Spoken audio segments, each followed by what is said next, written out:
environment that must be. The Congo itself, not being able to see the sky and having all this insane conflict going on underneath the canopy of these trees, also primitive, dealing with things like slavery and forcing people. What's really crazy is forcing people to work in the mines to create the very things that we need to power our most technologically advanced pieces of electronics, like these laptops. Yeah.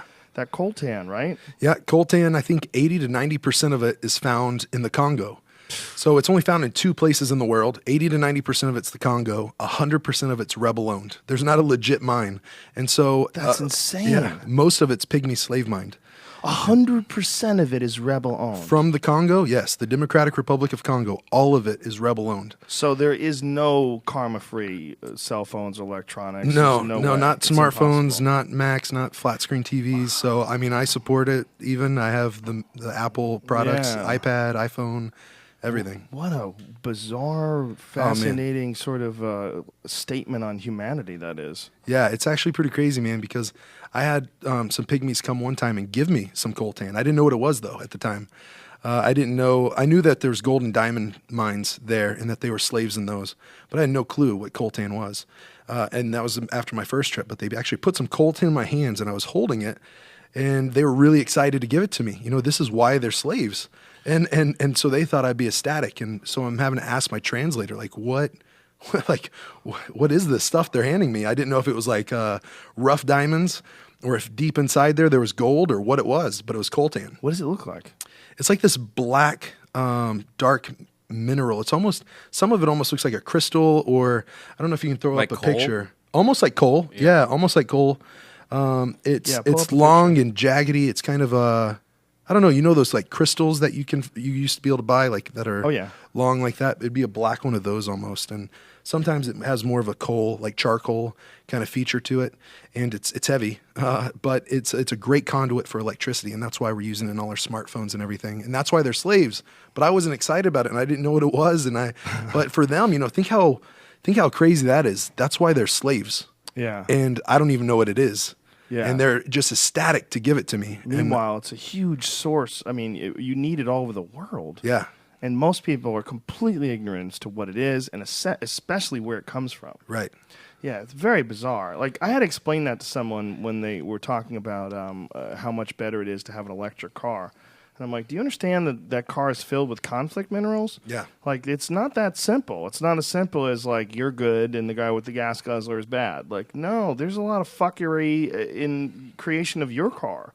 Batteries, like lithium ion, that's another reason why we're in Afghanistan. There's lithium stores. There's trillions of dollars of lithium in Afghanistan. And that's what you need for lithium ion batteries. Yeah. Yeah. It's insane. I can't even, I know we have 2 hours, but I don't even know if I could get into some of the stuff. I know that Shane from Vice has been on here, and then someone was saying someone else from He's on here Vice again had been tomorrow. here. Is he really? Yeah. Man, I wish I could meet that dude. He's a cool guy. You want to meet him? If you could stay till tomorrow, you can meet him. All right, we'll have to see about my plane. Bump it back you or can something. move it back. Yeah. He'd be happy to meet you, Yeah, man. that'd be He's the great. coolest motherfucker on earth. Dude, I think he's awesome. Yeah, he's a great guy. He's super easy to talk to, too. Just really, like, down-to-earth, cool Yeah, and he guy. goes to some of the craziest places. Oh, yeah. He's returning back and forth, you know. Yeah, I wonder what he'd think about me going for a full year. Just, I know that he said it was a crazy time going there, and I just would want to pick his brain what part he went to. Is that He what you're went to doing now? Congo. You're about to go for a year? For a full year, yeah. Wow. I'm going to go for a full year, and I'm partnering with the oldest university in the Congo.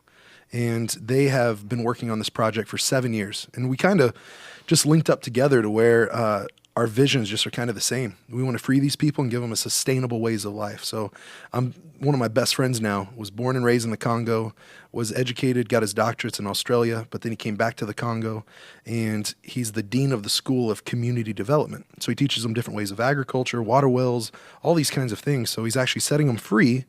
That's what we did in September. We saw 60 slaves be set free, put on 30 acres of land, and get a water well.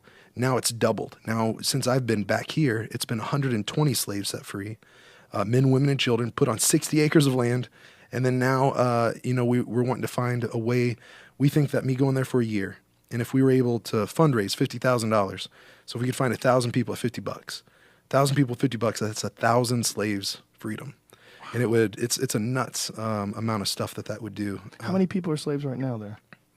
Well, the Pygmies in the Democratic Republic of Congo, there's a few different, it's hard for them to do a census, you know? I mean, these are hunters and gatherers and nomads and then slaves and then in dangerous areas and then really remote areas. So there's a few different censuses that they've tried to do. The lowest I've seen is 300,000 Pygmies.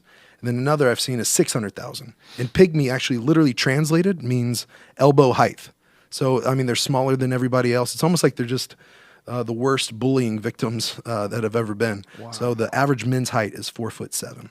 So are they in any way like? Have you ever seen any of that stuff on the Hobbit people from this island of? The remains they found? No, yeah, they found remains of people that lived, tens of thousands of years ago with humans, and they were the real tiny, like almost people-like things. Right. It's really interesting when you see like someone like the Pygmies, where you have like a whole race of them that are like really tiny like that. It makes you wonder, like, how did that separate strain branch off way, way, way back in the day in the evolutionary chain of